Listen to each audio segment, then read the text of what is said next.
আগামী শনিবার 10 তারিখ পবিত্র ঈদ উল আযহা উদযাপিত হবে এবং শুক্রবার ইয়াউমুল আরাফার দিন আমাদের। এই মাসটি অত্যন্ত গুরুত্বপূর্ণ একটা মাস এই জন্য যে এই মাসে দুইটা জিনিস।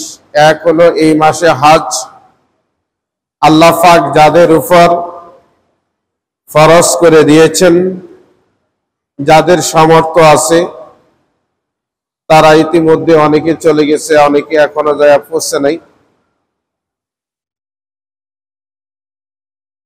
তারা হজ করবে। বৃহস্পতিবার ইয়াউমুল আরাফার দিন মক্কা শরীফে হজ হয়ে যাবে। বৃহস্পতিবারে হজ হবে, শুক্রবারে ঈদ হবে সেখানে।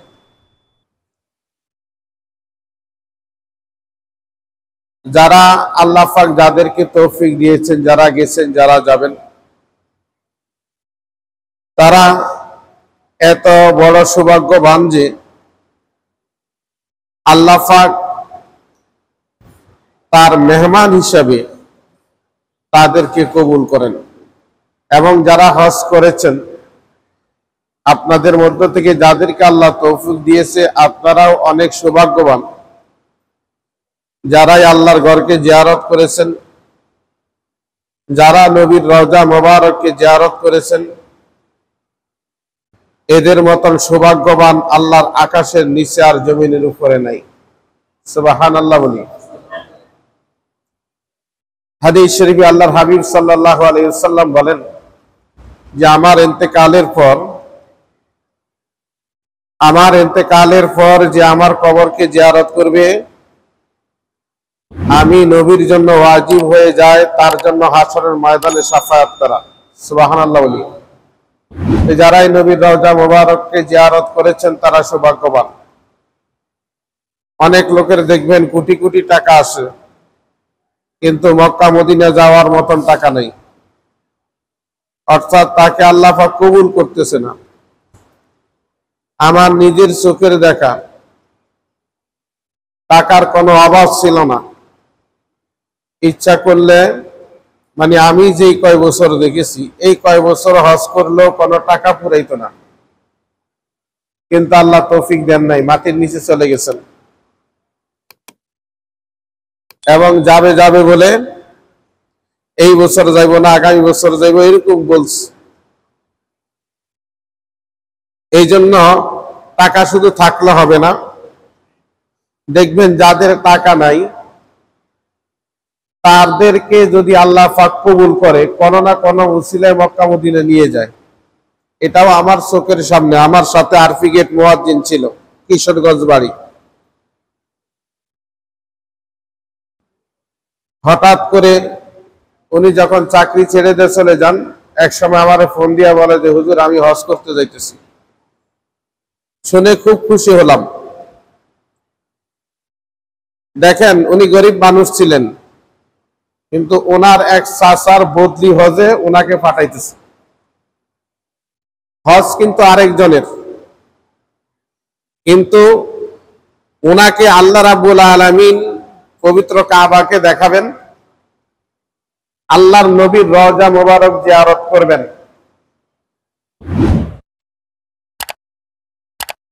তো এইটা দেখার মানে শোনার পরে আমি চিন্তা করলাম যে আল্লাহ ইচ্ছা করলে যার টাকা নাই তাকেও নিতে পারে কিনা, কোনো না কোনো উসিলায় নিয়ে যায়। আর টাকা থাকলেও যাওয়ার ভাগ্য হয় না। দেখবেন আমাদের সমাজে কিছু লোক আছে,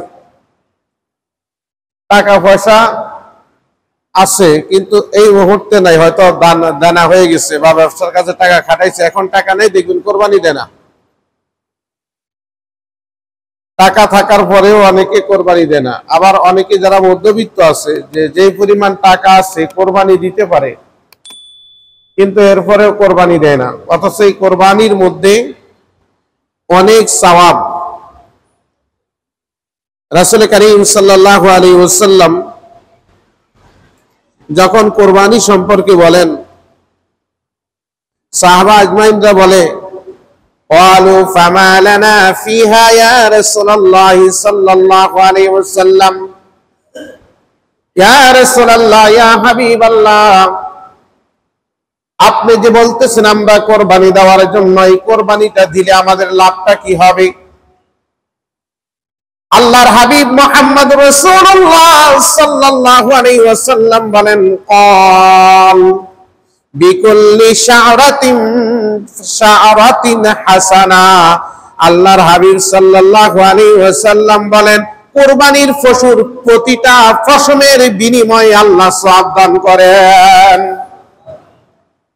কুরবানির পশুর প্রতিটা পশমের বিনিময়ে। সাহাবারা আজমাইন বলেন, ক্বালু ফাসওয়াফ।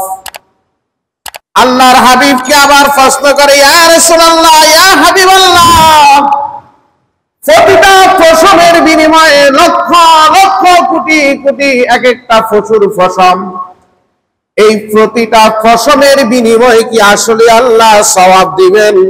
ক্বালা বিকুল্লি শা'রাতিন মিনাস সুফি হাসানা।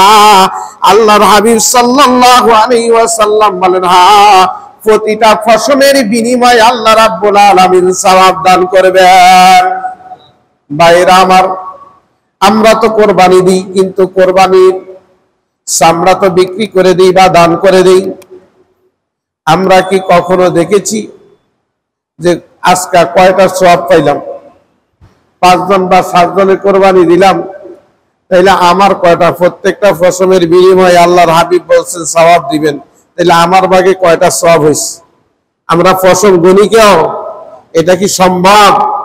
একটা পশুর পশম গুনা শেষ করা সম্ভব নয়। কতক্ষণ গোনার পরে বিরক্ত হয়ে যাবেন আপনি নিজেই। তাহলে কি পরিমাণ সওয়াব আল্লাহ রাব্বুল আলামিন আমাদেরকে দিবেন। সাহাবা আজমাইনরা বলে, ইয়া রাসূলুল্লাহ ইয়া হাবিবাল্লাহ, ওগো আল্লাহর নবী, কুরবানিটা আমরা কেন দিব, কেন দিতেছি আমরা? আল্লাহর হাবিব সাল্লাল্লাহু আলাইহি ওয়াসাল্লাম বলেন, হে আমার সাহাবীরা শোনো, এটা হলো আমার বাবা হযরত ইব্রাহিম আলাইহিস সালামের একটা সুন্নাত। সুবহানাল্লাহ বলি। কার সুন্নাত? ভাইরা আমার, কুরবানিতে পশু জবাই করা হয়। ইব্রাহিম আলাইহিস সালামকে আল্লাহ রাব্বুল আলামিন স্বপ্ন দেখান, ওগো নবীজি, আপনি যদি আমার নিকটবর্তী হতে চান, আমার বন্ধু হতে চান, আমার খলিল হতে চান, আপনি আমার নামে কোরবানি করুন আপনার প্রিয় জিনিস। হযরত ইব্রাহিম আলাইহিস সালাম স্বপ্ন দেখার পর পরের দিন সকালে 100টা উট আল্লাহ রাব্বুল আলামিনের নামে কোরবানি করে দিলাম। এরপরে আবার স্বপ্ন দেখা হলো, ওগো বন্ধু ইব্রাহিম, আপনি যদি আমার নিকটবর্তী হতে চান, আমার বন্ধু হতে চান, আমার খলিল হতে চান, আপনি আমার নামে, আল্লাহর নামে, আমি আল্লাহর নামে আপনি কোরবানি করুন, তাহলে আপনি আমার বন্ধু হতে পারবেন। এরপরে আবারও 100টি উট কোরবানি করে দিলাম। তৃতীয় নম্বর রাত্রে যখন আবার স্বপ্ন দেখায়, ওগো বন্ধু ইব্রাহিম, যদি আপনি আমার প্রকৃত বন্ধু হতে চান, আপনার সবচাইতে প্রিয় জিনিস আমার নামে কোরবানি করুন। ভাইরা আমার, ইব্রাহিম আলাইহিস সালাম আল্লাহ রাব্বুল আলামিন একজন জলিল কদর পয়গম্বর ছিলেন, যার কারণে তিনি বুঝতে আর বাকি রইলেন না। তিনি ভাবতেছেন, এই আল্লাহর জমিনের উপরে, আল্লাহর আকাশের নিচে আমি আমার সবচাইতে বেশি ভালোবাসি আমার সন্তান ইসমাইলকে। কারণ ইব্রাহিম আলাইহিস সালাম যখন বিবাহ করেছেন, হযরত ইব্রাহিম আলাইহিস সালামের 120 বছর হয়ে যায়, কোনো সন্তান হয় না। স্ত্রীর বয়স 99 বছর হয়ে যায়, কোনো সন্তান হয় না। এমন অবস্থায়, এই বৃদ্ধ অবস্থায় আল্লাহ রাব্বুল আলামিন হযরত ইসমাইলকে মা হাজেরার গর্ভের মধ্যে দিয়েছেন। বলেন তো, কোন সন্তান হয় না, বছরের পর বছর অপেক্ষা করতেছে। বুড়ো বয়সে যখন আল্লাহ পাক পুত্র সন্তান দিয়েছেন, বাবা খুশি হয় না, বেজার হয়? সবচাইতে বেশি মহব্বত করে, ভালোবাসে। আজকে দেখবেন আমাদের সমাজের মধ্যে ছেলে হইলে আমরা বেশি খুশি হই। ইব্রাহিম আলাইহিস সালামও খুশি, ছেলে হয়েছে, বেশি খুশি হয়েছেন। সবচাইতে বেশি মহব্বত করেন বা ভালোবাসেন হযরত ইব্রাহিম আলাইহিস সালাম। ভাইরা আমার, আল্লাহর নবী ইব্রাহিম আলাইহিস সালামের জীবনী পড়ে দেখবেন, ইব্রাহিম আলাইহিস সালামের আরেকজন স্ত্রী ছিল সারা। সারা কিন্তু হাজেরার চাইতে বয়সে কম। সুন্দরীও অনেক বেশি, কিন্তু পুত্র সন্তান হাজেরার ঘরে আসার কারণে চারা মনে করে আমার চাইতে বেশি মহব্বত করতেছে হাজেরাকে। ইব্রাহিম আলাইহিস সালাম আল্লাহর পাকের পয়গম্বর জলিল কদর নবী, আল্লাহ রাব্বুল আলামিনের আমরা জানি আল্লাহ পাকের হুকুমে ইব্রাহিম তার সন্তান ইসমাইলকে সহ হাজেরাকে সহ বর্তমানে পবিত্র কাবা যেই জায়গায় জমজম কূপের উৎপত্তি, ওই জায়গায় হযরত ইব্রাহিম আমার ওনার সন্তানকে ওনার স্ত্রীকে ওই জায়গায় রেখে চলে আসেন। আল্লাহ রাব্বুল আলামিন পয়গম্বর ইব্রাহিমকে পরীক্ষা করেন সবচাইতে প্রিয় বস্তু কোরবানি করার জন্য। এই জন্য ইব্রাহিম আলাইহিস সালাম চিন্তা করেছেন আমি সবচাইতে মহব্বত করি, ভালোবাসি আমার সন্তানকে। আল্লাহ পাক হয়তো এটাই চেয়েছেন। ভাইরা আমার, উনি কাল বিলম্ব না করে মক্কায় চলে গেলেন। হাজেরার সাথে দেখা করে বলতেছেন তাকে গোসল করায় দাও, সাজিয়ে দাও, তাকে সবচাইতে বড় লোকের কাছে নিয়ে যাব। ভাইরা আমার, ইব্রাহিম আলাইহিস সালাম দুনিয়ার দিক দিয়ে হয়তো মনে হইতেছে মিথ্যা বলেছেন, না না, তিনি মিথ্যা বলেন নাই।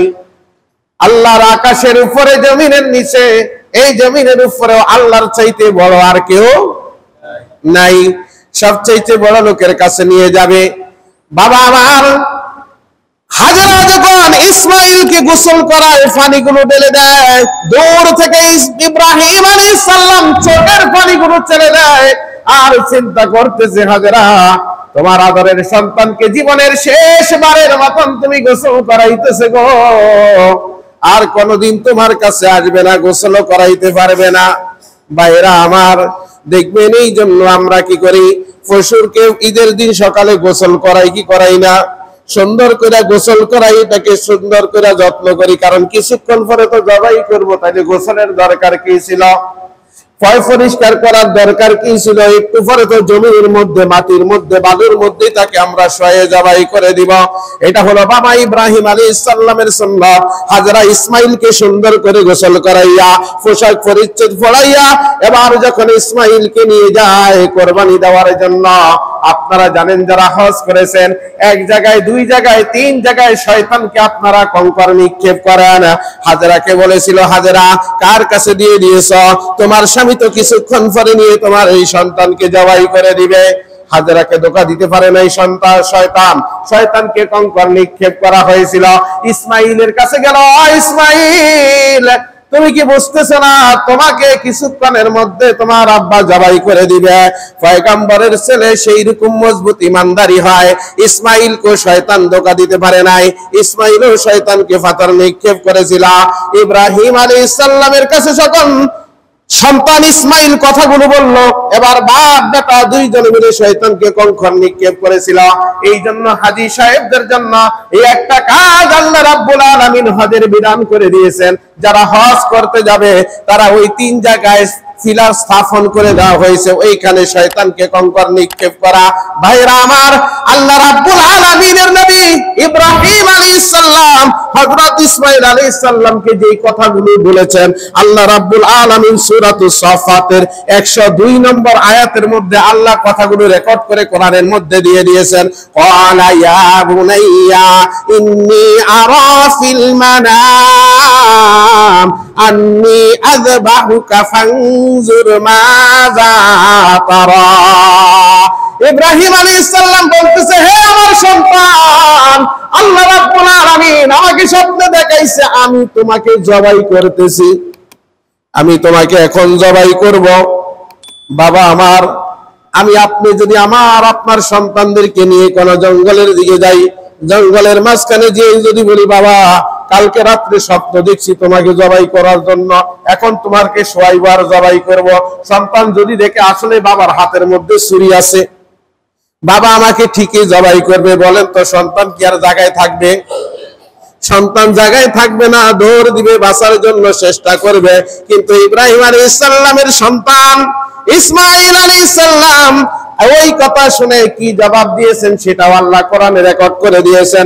ক্বালা ইয়া আবাতি قال يا أبت افعل ما تؤمر ستجدني إن شاء الله من الصابرين ইব্রাহিম আলাইহিস সালামকে সন্তান ইসমাঈল আলাইহিস সালাম জবাব দেয়, বাবা আল্লাহ রাব্বুল আলামিন আপনাকে যে স্বপ্ন দেখাইছেন গো বাবা, আপনি সেটাকে বাস্তবায়ন করুন, ইনশাআল্লাহ আপনি আমাকে ধৈর্যশীলদের অন্তর্ভুক্ত হবেন। সুবহানাল্লাহ। ও ইমানদার মুসলমান বাবা, আল্লাহ স্বপ্ন দেখাইছেন ইব্রাহিম আলাইহিস সালামকে সবচেয়ে প্রিয় জিনিস কুরবানি করার জন্য। ইব্রাহিম আলাইহিস সালাম ওট কুরবানি করেছেন। আল্লাহ বলেন, না না, এটা তোমার সবচেয়ে প্রিয় না, তোমার সবচেয়ে প্রিয় যে জিনিস সেটা কুরবানি করো। তিনি ভাবলেন আমার সবচেয়ে প্রিয় হলো আমার সন্তান। ও ইমানদার মুসলমান বাবা, আজকে আমরা জিলহজ মাসের 10 তারিখে কুরবানি দিব। এই পৃথিবীতে একবার হিসাব নিকাশ করে দেখেন, আমরা সম্পদকে সবচাইতে বেশি মহব্বত করি, ভালোবাসি। এত বেশি মহব্বত নিজের পরিবারকেও করি না, নিজের সন্তানকেও করি না, নিজের বাবা মাকেও করি না। যেই পরিমাণ মহব্বত করি সম্পদকে, যেই পরিমাণ সম্পদকে মহব্বত করি, এর প্রমাণ দেখবেন। সম্পদের জন্য ছেলে বাবাকে মাইরা ফেলায়, ভাই ভাইকে মেরে ফেলে, ভাই বোনের হক গুলোকে খায়া ফেলা, বোনের হক দেয় না। এক ভাইয়ের সম্পদ আরেক ভাই গ্রাস করে, এক ভাইয়ের সম্পদ আরেক ভাইকে দেয় না। তাহলে বোঝা গেল মা বাবার চাইতে, ভাইয়ের চাইতে, বোনের চাইতে সবচাইতে আমরা বেশি মহব্বত করি কিকে? সম্পদকে। এই জন্য আল্লাহ পাক এই সম্পদের কোরবানি চাইতেছেন। ওই সময় তার সম্পদের মহব্বত বেশি করতো না, কোন জিনিসকে বেশি ভালোবাসতো আল্লাহ ভালো জানেন। এই জন্য আল্লাহ পাক বলছেন না তোমার ছেলেকে তুমি কোরবানি দাও। এখন যদি সেই রসম জারি থাকতো তাহলে পৃথিবীতে মানব আস্তে আস্তে কমে যেত। আজকে দেখা যাইত যেটা সবচাইতে সন্তান বড়, মোটা তাজা ভালো, সেটাই কোরবানি। কিন্তু সেটাই কোরবানি দিতে গেলে তার পরিবার যদি থাকতো, সন্তান থাকতো, কত কিছু চিন্তা করা লাগতো। দেখেন আল্লাহ রাব্বুল আলামিনের কুদরত। আল্লাহ রাব্বুল আলামিন নবী ইসমাঈল আলাইহিস সালাম যখন রাজি হয়ে গেলেন, মিনা প্রান্তরে বর্তমানে যেই জায়গায় দেখবেন হাজী সাহেবরা 7 তারিখের মধ্যে চলে যায়, 8 তারিখে মিনার মধ্যে তারা রাত্রি অবস্থান করে, 9 তারিখ সকালে ইয়াউমুল আরাফার ময়দানের দিকে চলে যায়। ওই মিনা বাজারের মধ্যে যখন ইসমাঈলকে নিয়ে যাওয়া হলো, ইসমাঈলকে জমিনের মধ্যে যখন শোয়ায় দেওয়া হলো, ইসমাঈল আলাইহিস সালাম এমন ধৈর্যশীল ছিলেন। ইসমাঈল আলাইহিস সালাম তার বাবাকে বলতেছেন, কিতাবের মধ্যে লেখে, ও বাবা আপনি আমার হাতটা বেঁধে ফেলুন, আমার চোখটা বেঁধে ফেলুন, বাবা গো আমার পা দুইটা আপনি বেঁধে ফেলুন। আপনি যখন জবাই করবেন আমাকে, আমি যদি জবা হইতে না চাই আর আল্লাহ রাব্বুল আলামিন যদি অসন্তুষ্ট হয়ে যায়, তাহলে আমাকে তো আল্লাহ কবুল করবে না। আপনি যখন জবাই করে দিবেন গো বাবা, আমি যখন চটপট করব, আমার পা গুলো যখন লড়াইবো, আমার ফরানটা যখন চলে যাইবে, তখন যদি আমার পায়ের লাথিগুলো, হাতের লাড়াগুলো আপনার শরীরের মধ্যে লেগে যায় গো বাবা, বাবা গো দয়া করে আপনি আমার হাত পা গুলো বেঁধে ফেলুন। ও বাবা, আর আপনাকে আমাকে যখন জবাই করবেন গো বাবা, ও বাবা আমাকে চিৎ করে শোয়াইবেন না, আমাকে উপর করে শোয়াইবেন, এরপরে ছুরি চালাইবেন। কারণ আপনি যখন ছুরি চালাইয়া দিবেন আর যখন আমার চোখের সাথে আপনার চোখ মিলে যাবে, তখন আপনার মায়া লাগতে পারে, আমারও মায়া লাগতে পারে, আপনার মায়া লাগবে। হায় রে, যে সন্তানের জন্য বৃদ্ধ বয়স পর্যন্ত অপেক্ষা করেছিলাম, এই বৃদ্ধ বয়সে সন্তান আল্লাহ পাক দিয়েছে, আবার এই বৃদ্ধ বয়সে আল্লাহ পাক বলেছে তাকে জবাই করা জন্য। নিজের হাতে নিজের সন্তানকে জবাই করা খুবই কষ্টকর হবে গো বাবা। ও বাবা আপনি আমাকে উপর করে শোয়াইয়ে দিয়ে এরপরে আমার মধ্যে ছুরি চালাইয়ে দিবেন। ভাইরা আমার, ইব্রাহিম আলাইহিস সালাম ছুরি চালায়, আল্লাহ রাব্বুল আলামিন ছুরিকে হুকুম দিলেন, হে ছুরি যতক্ষণ পর্যন্ত আমি আল্লাহর হুকুম না হবে ততক্ষণ পর্যন্ত ইসমাইলের একটা ফসম কাটার ক্ষমতা তোমার নাই। সুবহানাল্লাহ বলি। ছুরিকে হুকুম দিবেন কে?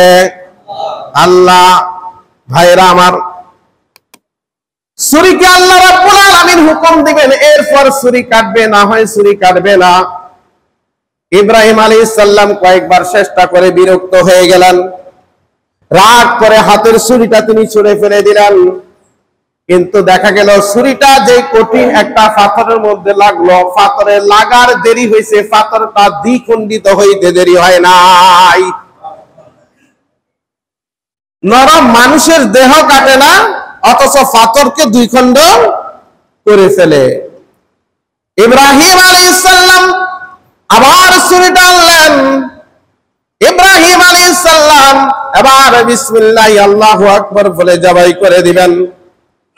ইন্নী ওয়াজ্জাহতু ওয়াজহিয়া লিল্লাযী ফাতারাস সামাওয়াতি ওয়াল আরদা হানিফা ওয়া মা আনা মিনাল মুশরিকিন।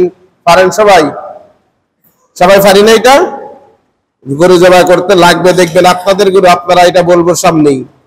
ইন্নী ওয়াজ্জাহতু ওয়াজহিয়া লিল্লাযী ফাতারাস সামাওয়াতি ওয়াল আরদা হানিফা ওয়া মা আনা মিনাল মুশরিকিন। قل إن صلاتي ونسكي ومحياي ومماتي لله رب العالمين। এই কথা বলার পরে যখন বিসমিল্লাহ আল্লাহু আকবার বললেন, ছুরি চালাবেন আল্লাহ পাকের নামে। আল্লাহ রাব্বুল আলামিন হযরত জিবরাইল আলাইহিস সালামকে ডেকে বলে, হে জিবরাইল, আমি আমার পয়গম্বর ইব্রাহিমকে পরীক্ষা করেছিলাম, আসলে সে কি তার কলিজার টুকরা সন্তান আমার রাস্তায় কোরবানি করতে চায় কিনা। সে তার মন দিয়ে প্রাণ দিয়ে আমার নামে আমার রাস্তায় তার সন্তানকে কোরবানি করে দিতেছে। আল্লাহু আকবার বলে ফেলেছে, এখনই ছুরিটা চালাইয়া দিবে। জিবরাইল রে, তাড়াতাড়ি জান্নাত থেকে একটা দুম্বা নিয়ে যাও, আর ইব্রাহিম আলাইহিস সালামের কাছে মিনা বাজারে চলে যাও, ইসমাইলকে সরাইয়া ইব্রাহিমের ছুরির নিচে দুম্বাটা দিয়ে দিবা। হযরত জিবরাইল আলাইহিস সালাম আমার আপনার পয়গম্বর নবী মুহাম্মদ রাসূলুল্লাহ সাল্লাল্লাহু আলাইহি ওয়াসাল্লাম বলেন, ও নবীজি, আমি জিবরাইল আলাইহিস সালামকে আল্লাহ রাব্বুল আলামিন 600 টাকা দিয়েছে। যেদিন আপনার বাবা ইব্রাহিম আলাইহিস সালাম ইসমাইল আলাইহিস সালামকে কোরবানি দেয়, ওই দিন যখন আল্লাহ রাব্বুল আলামিন আমাকে বলেছিল জান্নাত থেকে দুম্বা নিয়ে মক্কার মিনা বাজারে যাওয়ার জন্য, আমি জিবরাইল তখন সিদরাতুল মুনতাহার মধ্যে জান্নাতে যাব, এরপরে দুম্বা নিয়ে আসব। আমি জিবরাইল আলাইহিস সালাম একটা দুইটা নয় 600 টাকা একসাথে ছেড়ে দিয়ে জান্নাতে গিয়ে দুম্বা নিয়ে মক্কার মিনা বাজারে গিয়ে আমি দেখি ইব্রাহিম আলাইহিস সালাম যে আল্লাহু আকবার বলেছে, এখনো ছুরি ইসমাইল আলাইহিস সালামের গলার কাছে যায় নাই। আমি টান দিয়ে ইসমাইল আলাইহিস সালামকে সরাইয়া ইব্রাহিম আলাইহিস সালামের ছুরির নিচে দুম্বাটা দিয়ে দেই, আর ইসমাইল আলাইহিস সালামকে পাশে দাঁড় করে দেই। ইব্রাহিম আলাইহিস সালাম তার সন্তানের পরিবর্তে দুম্বাটাকে আল্লাহ রাব্বুল আলামিনের নামে উৎসর্গ করে জবাই করে দেয়। সুবহানাল্লাহ। ও ইমানদার মুসলমান বাবা, আল্লাহ রাব্বুল আলামিন ওই সময় পরিবর্তন করে দিয়েছেন, না সন্তান না, তোমরা যদি সত্যিকারে আমাকে ভালোবেসে থাকো, আমি আল্লাহ রাব্বুল আলামিন তোমাদেরকে কঠিন বিপদ থেকে হেফাজত করব। নিজের সন্তানকে জবাই করা দেওয়া কিন্তু বাবা কম বিপদ নয়। আল্লাহকে রাজি করেছে, খুশি করেছে ইব্রাহিম আলাইহিস সালাম, এই জন্য ইব্রাহিম আলাইহিস সালামকে বলা হয় খলিলুল্লাহ। ইব্রাহিম আলাইহিস সালামকে কি বলা হয়? খলিলুল্লাহ। এর অর্থ হলো আল্লাহকে খুশি করার জন্য সব কিছু করতে রাজি। ভাইরা আমার, আমরা তো বুঝি না আমরা কার উম্মত। আমরা এমন একজন নবীর উম্মত যে নবীর উপাধি আল্লাহ দিয়েছেন হাবিবুল্লাহ। আল্লাহ হাবিবকে খুশি করার জন্য সব কিছু করতে রাজি, বলি সুবহানাল্লাহ। ইব্রাহিম আল্লাহকে খুশি করার জন্য নিজের সন্তান কোরবানি করে দিতেছে, আর আল্লাহ পাক আমার আপনার নবীকে খুশি করার জন্য সবকিছু করতে রাজি। আমরা সেই নবীর উম্মত। এই জন্য আল্লাহর হাবিব সাল্লাল্লাহু আলাইহি ওয়াসাল্লাম বলেন, আল্লাহ রাব্বুল আলামিন আমাদের উপর বিধান দিয়েছে পশুকে জবাই করে দেওয়া। আল্লাহ রাব্বুল আলামিন পবিত্র কালামুল হাকিমের মধ্যে ঘোষণা করেন, লা ইয়ানালাল্লাহু লুহুমুহা ওয়ালা দিমাউহা ওয়ালাকিন ইয়ানালুহু তাকওয়া মিনকুম, তোমরা যে পশুগুলো জবাই করে দাও এই পশুগুলোর রক্ত আল্লাহ রাব্বুল আলামিনের কাছে যায় না, এই পশুগুলোর গোশত আল্লাহর কোনো প্রয়োজন হয় না। গরুর রক্তগুলো জমিনে খেয়ে ফেলে আর গোশতগুলো তোমরা খাও। তোমাদের অন্তরটা দেখে, তোমরা যে পশু ক্রয় করেছো কার জন্য ক্রয় করেছো, তোমরা যে পশু জবাই করতেছো কার জন্য জবাই করতেছো, তোমাদের অন্তরের অবস্থা দেখে আল্লাহ রাব্বুল আলামিন তোমাদের কোরবানিগুলোকে কবুল করে নেয়। এই জন্য ভাইয়েরা, এই যে 10 তারিখ আসতেছে শনিবারে, আমরা যারা পশু ক্রয় করেছি, এখনো যারা ক্রয় করি নাই ক্রয় করব, নিয়তটা সহি শুদ্ধভাবে থাকতে হবে, একমাত্র আল্লাহর রাজি খুশি। কার রাজি খুশি? আল্লাহর রাজি খুশি। ওই ইমানদার মুসলমান বাবা যদি চিন্তা করেন, এই ছাগলটা যদি কিনি, এই বকরিটা যদি কিনি, এই গরুটা যদি কিনি, তাহলে তো গরুর কেজি হবে, গোশতের কেজি হবে 2000 টাকা। বলেন তো এমনও গরু হয় না 2000-2500 টাকা কেজি পরে? হিসাব করে দেখবেন। এখন বলেন বাজার থেকে 800 টাকা কেজি কিনতে পাওয়া যায় গোশত, কিন্তু কোরবানি দিতেছেন আপনি 2000 টাকার উপরে কেজি পড়তেছে। এখানে টাকার চিন্তা নয়, চিন্তা হলো আল্লাহ পাকের খুশি। কার চিন্তা? আল্লাহর খুশির জন্য নিজের কষ্টের উপার্জিত অর্থ দিয়ে আপনি কোরবানি দিতেছেন। আর আপনার নিয়তটা যদি ঠিক হয়, টাকাটা যদি হালাল হয়, আপনি হয়তো নামাজ পড়তেছেন, নামাজের মধ্যে ত্রুটি আছে, যাকাত দিতেছেন, যাকাতের মধ্যে ত্রুটি আছে, হজ করতেছেন, হজের মধ্যে ত্রুটি আছে, রোজা রাখছেন, রোজার মধ্যে ত্রুটি আছে। একটা কোরবানি যদি আপনার জীবনে 60 বছর, 70, 80, 90 বছর বয়সে মনে করেন 20 বছর, 30 বছর, 40 বছর ধরে আপনি কোরবানি দিতেছেন, এর মধ্যে একটা কোরবানি যদিও কবুল হয়ে যায় আল্লাহর রাস্তায়, বেশি না, একটা যদি কবুল হয়, ওই একটার উসিলায় আপনাকে আল্লাহ জান্নাত দান করবেন, বেশি লাগবে না। দেখেন না, মানুষের জীবনে হজ কয়বার করা ফরজ? একবার। কিন্তু অনেকের যাদের টাকা আছে, যারা একবার যায় দেখবেন, টাকা থাকলে বারবার যাইতে মন চায়। কারণ এমন একটা জায়গা, যে জায়গায় যাওয়ার জন্য টাকা খরচ করতে মনের মধ্যে কোনো সংকোচ আসে না। টাকা থাকলেই আবার মন চায় কাবাকে জিয়ারত করি, আবার মন চায় নবীর রওজা মুবারককে জিয়ারত করি। ঠিক আল্লাহ রাব্বুল আলামিন যখন আপনাকে সম্পদ দিয়েছেন, আপনি প্রতি বছরই কি করতেছেন? কোরবানি দিতেছেন। দেখা গেল একটা কোরবানি এমন হয়েছে যে আল্লাহ পাক আপনার এই কোরবানিটাকে কবুল করে নিয়েছেন, আপনি জানেন না। কাল কিয়ামতের দিন যখন আপনি আটকে যাবেন, আমি আটকে যাব, আল্লাহ রাব্বুল আলামিন তখন ওই একটা কোরবানির উসিলায় আমাদেরকে মাফ করবে। আবার অনেকেই 20 বছর 30 বছর ধরে কোরবানি দিতেছি, আল্লাহ পাক যখন আমাদেরকে আমলনামা দিবেন, ইকরা কিতাবাকা, পড়ো তোমার আমলনামা, পড়ে দেখবো 20টা 25টা বছর পর্যন্ত কোরবানি দিলাম, আল্লাহকে বললাম আল্লাহ আমার কোরবানি গুলা কই? আল্লাহ বলবে কোরবানি দিছো ঠিকই, কিন্তু আমাকে খুশি করার জন্য দাও নাই, আমার সন্তুষ্টির জন্য তুমি দাও নাই, আমি যেইভাবে বলছি দেওয়ার জন্য সেইভাবে দাও নাই, তুমি দিয়েছো লোক দেখানোর জন্য, তুমি দিয়েছো মিডিয়ার মধ্যে দেখানোর জন্য, তুমি দিয়েছো গোশত খাওয়ার জন্য। আল্লাহ রাব্বুল আলামিনকে বলবো আল্লাহ না না, আমি তোমাকে সন্তুষ্টি করার জন্য দিয়েছি। তখন আল্লাহ রাব্বুল আলামিন আমাদের এই জীবনের 70 বছরের জীবনের যে কয়টা বছর কোরবানি দিয়েছি, প্রত্যেকটা ফুটেজ আল্লাহর কাছে রেকর্ড করা থাকবে। আল্লাহ দেখায় দিবেন, দেখো এই জিনিসগুলা দেখে এখন তুমি চিন্তা করো কিসের জন্য কোরবানি দিয়েছো। সেই দিন আমরা অবাক হয়ে যাব, হায় রে, আগে যদি জানতাম তাহলে আমি এইগুলো করতাম না। কিন্তু ওই সময় কবরে আফসোস করলে কোনো লাভ হবে? কোনো লাভ হবে না বাবা।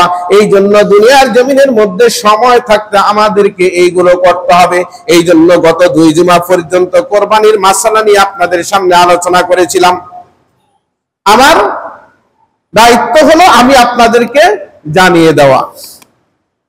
আর যেহেতু আমরা ঈদের আগে আরো একটা জুমা আমরা পাইতেছি, আগামী শুক্রবার, ঈদ কি বারে? শনিবারে। তারপরও একটু বলে রাখি যে অনেকে আমরা দেখি, বিশেষ করে কোরবানির পশু জবাইয়ের ব্যাপারে অনেকে হুজুরের জন্য অপেক্ষা করি। কেন আপনি হুজুরের জন্য অপেক্ষা করবেন? আপনারটা আপনি জবাই করেন না সাহস করে। আমি অনেক সময় আগে যেখানে ছিলাম বলছি না আমারে দিয়ে জবাই করানো লাগবে এমন কোনোই নেই, আপনি সাহস করে জবাই করেন দেখবেন হবে। প্রথমে তো বললাম কি ইন্নী ওয়াজ্জাহতু পড়বেন যদি পারেন, এরপরে কুল ইন্না সলাতি ওয়া নুসুকি ওয়া মাহইয়ায়া ওয়া মামাতি লিল্লাহি রাব্বিল আলামিন, এটা যদি পারেন পড়বেন। মানে কোনো কিছুই পারেন না, কুরবানি দিতেছেন, বিসমিল্লাহি আল্লাহু আকবার, এতটুকু বলতে পারেন না? বলেন তো বিসমিল্লাহি আল্লাহু আকবার, এতটুকু বলে আর কিছু বলা লাগবে না। মনের খবর জানে কে? আল্লাহ। মসজিদের ইমাম সাহেবরে দিয়ে জবাই করাইলে যেটা কবুল হইব, এটা যদি হইতো তাহলে সবাই সবচাইতে বুজুর্গ লোক দিয়া আইনা জবাই করাইতো, টাকা যেমনই হোক, তাইলে তো কাজ হয়ে যেত না। মসজিদের ইমাম সাহেবকে দিয়ে জবাই করাইলে জবা কবুল হবে, এটা কোনো শর্ত না। শর্ত হলো আপনার দিলের মধ্যে যা আছে যদি এটা পরিষ্কার থাকে, টাকাটা যদি হালাল থাকে, আপনি শুধু বিসমিল্লাহ আল্লাহু আকবার করে জবাই করে দিবেন, দেখবেন আপনার কোরবানি আল্লাহ পাক কবুল করে নিবে। তবে আরেকটা মাসালা সব সময় আমি বলি, আমরা অনেকে অন্য জনকে দিয়ে যখন গরু জবাই করাই, ছাগল জবাই করাই, তখন কৃপণতা করি আমরা, এটা করবেন না।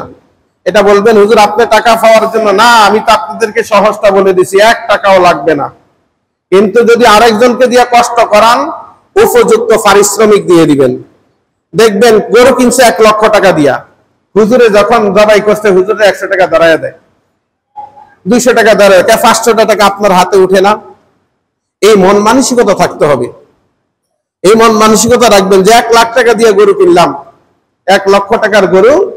একজন ছাত্র দেখবেন যখন মাঠে জবাই করে, আগে আমরা যেখানে ছিলাম যে বিভিন্ন জায়গা থেকে হুজুর আছে, ছাত্র আছে, যেই জবাই করুক তাকে উপযুক্ত পারিশ্রমিকটা দিয়ে দিবেন। কারণ বছরে একটা দিন আসে, ওনারা যখন এই টাকাটা পাবেন ওনারা খুশি হবেন, যেই জবাই করে। আপনারা দয়া করে এই কাজটা করবেন। আপনারা 5 জনে মিলা কোরবানি দিচ্ছেন বা 6 জনে মিলা কোরবানি দিচ্ছেন, 100 টাকা করে দিলে কত? 5 জনে 500 টাকা, 6 জনে কোরবানি দিলে 6 জনে 600 টাকা, অথচ 30,000 টাকা করে ভাগে দিচ্ছেন বা 25,000 টাকা করে ভাগে দিচ্ছেন, আর 100 টাকা আপনারা দিতে পারেন না। আপনারা দয়া করে এই কৃপণতাটা করবেন না। এটা আপনাদের কাছে সবিনয় অনুরোধ থাকবে, যেই আসুক যেই জবা করুক, আর বেরে না হুজুর আমি কারোর টাকা দেব না, আমার গরু আমি আল্লাহু আকবার করে জবা করব, আমার মতন ইমাম সাহেবের চাইতে ওইটা অনেক উত্তম। আমার কথা বুঝতে পারছেন সবাই? আমারে দিয়ে জবাই করার চাইতে আপনারটা যদি আপনি বিসমিল্লাহ আল্লাহু আকবার বলে জবাই করতে পারেন, আমি যত দোয়া কালাম পড়ি না কেন এর চাইতে অনেক ভালো আপনারটা। নিজেরটা নিজে করবেন, করে ফেলবেন, সাহস করেন না, হবে ইনশাআল্লাহ। দেখবেন অনেকে করতে চায় না, সাহস পায় না, করবেন যে আমি এটা আল্লাহর নামে কোরবানি দিতেছি, নিজেরটা নিজে জবাই করে